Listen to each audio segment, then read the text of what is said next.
नमस्कार, मैं हूं सौरभ श्रीवास्तव। उत्तर प्रदेश विधानसभा चुनाव को लेकर के राजनीतिक दलों के शीर्ष नेताओं के तूफानी दौरा इस समय देखने को मिल रहा है। अगर पश्चिमी यूपी की बात करें तो शुरुआती 2 चरण के जो मतदान 10 फरवरी और 14 फरवरी को होने हैं, वो पश्चिमी उत्तर प्रदेश के इलाकों में होने हैं।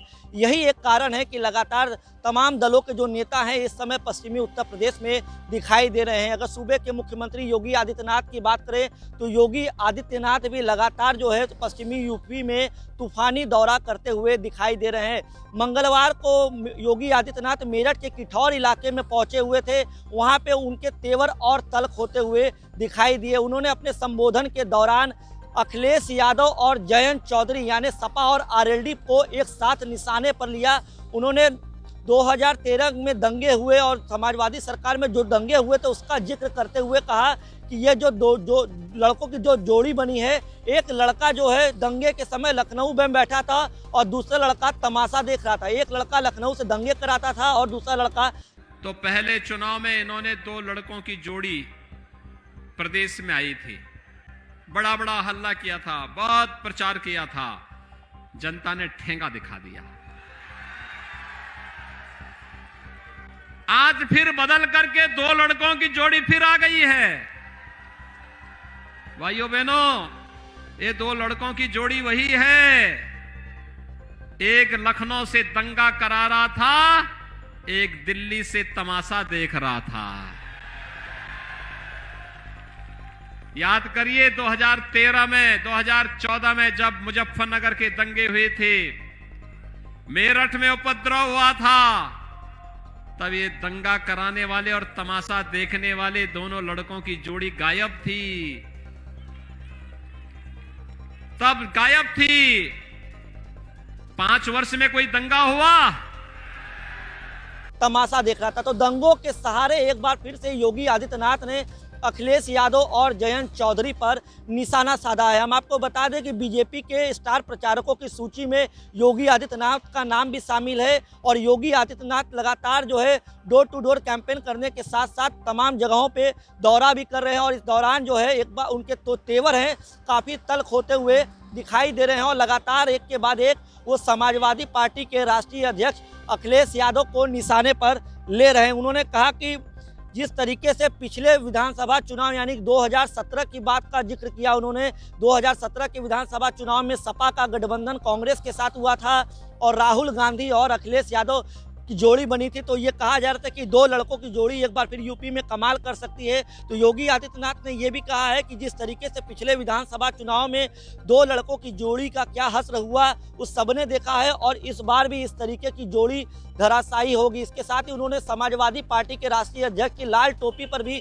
निशाना साधा। उन्होंने कहा कि ये जो लाल टोपी है वो दंगा उत्पीड़ितों के खून और राम भक्तों पर चली हुई गोलियों के रंग से लाल है। तो पूरी तरीके से उन्होंने समाजवादी पार्टी को निशाने पर लिया है और उन्होंने साफ साफ तौर पे कहा है कि जब भी प्रदेश में दंगे हुए इस समय की जो 2 लड़कों की मौजूदा जोड़ी है, ये दोनों लड़के दुम दबा के छिप जाते थे। पूरी तरीके से उन्होंने निशाने पर लिया। इसके साथ ही जिस तरीके से वैक्सीन के दुष्प्रचार को लेकर, वैक्सीन का दुष्प्रचार एक तरीके से विपक्ष कर रहा है, उन्होंने आरोप लगाया कि वैक्सीन का दुष्प्रचार विपक्ष कर रहा है। लेकिन जब इनकी सरकार थी तो सरकारी योजनाओं का जो प्रदेश के विकास का पैसा था वो इनके इत्र वाले मित्र के घर पे जाता था। हम आपको बता दें कि कन्नौज में जिस तरीके से इत्र व्यापारी के घर में छापेमारी हुई थी और बड़ी संख्या में जो है पैसे निकल के सामने आए थे और बड़ा खुलासा हुआ था, उसका भी योगी आदित्यनाथ ने जिक्र किया है कि प्रदेश की सरकार का जो प्रदेश के विकास का पैसा था वो इनके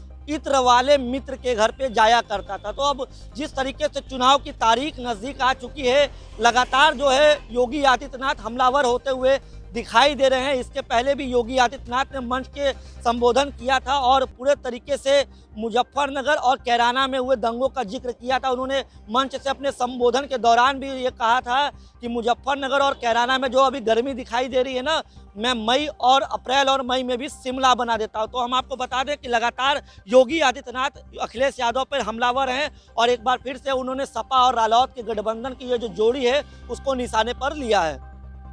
तो पहले चुनाव में इन्होंने 2 लड़कों की जोड़ी प्रदेश में आई थी, बड़ा बड़ा हल्ला किया था, बहुत प्रचार किया था। जनता ने ठेंगा दिखा दिया। आज फिर बदल करके दो लड़कों की जोड़ी फिर आ गई है।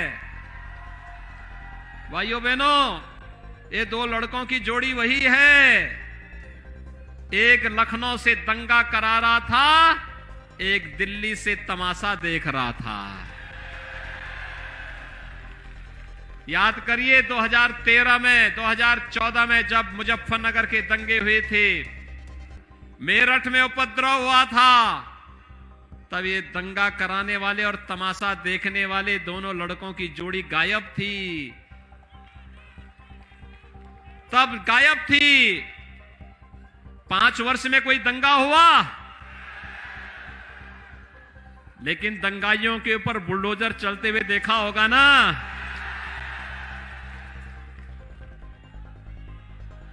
इत्र वाले मित्र के घर में जेसीबी चलती हुई देखी होगी ना। इसीलिए चल रही है क्योंकि गरीबों का राशन खा गए थे लोग। विकास का पैसा आरसीसी की दीवारों में कैद करके रख दिए थे और इसीलिए इनको बुरा लगता है, विकास इनको बुरा लगता है, गरीब की मदद बुरी लगती है। सुरक्षा, बेटियों की सुरक्षा के लिए जो खतरा बने हुए थे, जब पुलिस उनके खिलाफ कार्रवाई करती है तो इनको बुरा लगता है। इनकी संवेदना गरीब के प्रति नहीं है, दलित और वंचित के प्रति नहीं है। इनकी संवेदना माफिया के प्रति है, दंगाइयों के प्रति है, अराजक तत्वों के प्रति है और सोफीगंज के माफियाओं के प्रति भी है। भाइयों बहनों, आज यूनियन बजट, केंद्र सरकार ने अपना वार्षिक बजट प्रस्तुत किया है। वार्षिक बजट में मालूम है क्या प्रावधान है? 80 लाख गरीबों के लिए आवास की व्यवस्था, 60 लाख नौजवानों के लिए नौकरी की व्यवस्था, हर घर जल योजना, हर घर में पाइप से शुद्ध पेयजल, आरओ का पानी हर घर तक पहुंचाने की व्यवस्था। यानी शुद्ध पेयजल का मतलब आधी से अधिक बीमारी समाप्त। यानी ये प्रावधान किया जा रहा है केंद्र सरकार